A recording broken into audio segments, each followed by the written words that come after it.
Hi, my name's Joe Dinifer.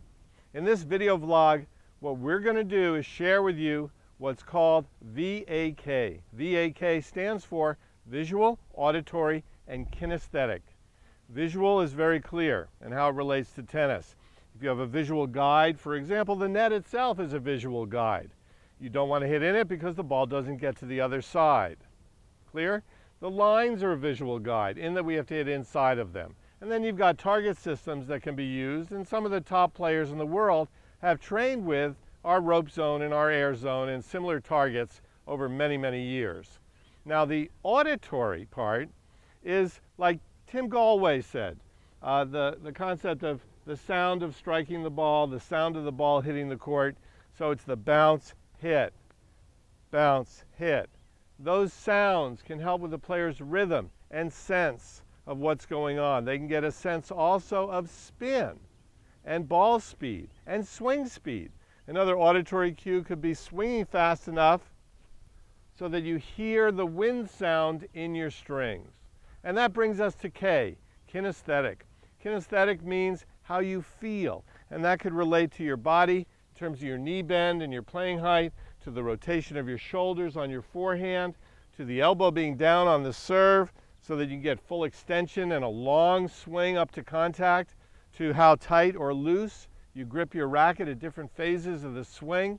All of these things are the sense of feeling. Now, I did a study many years ago, and we had 50 players who objectively, in a clinical study, we concluded that 98%, or 49 out of 50 of those players, were either a combination of visual and kinesthetic learners. They were a combination of visual and kinesthetic learners as their dominant sense. Only one was auditory, and he was a trial attorney who argued verbally. He was very verbally strong. So the point here is that if we're teaching people and we use references, whether we're working with our students, a college team, a high school team, or our own children, helping them on the court, if we use visual and kinesthetic or feeling reference words and tools, they will be linking onto that instruction much easier than if we give them verbal instructions.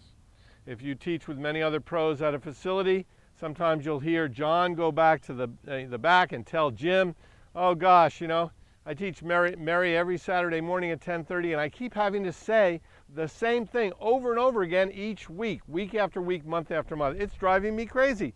Well, John should not be blaming the student, Mary, for not being able to absorb his verbal instructions.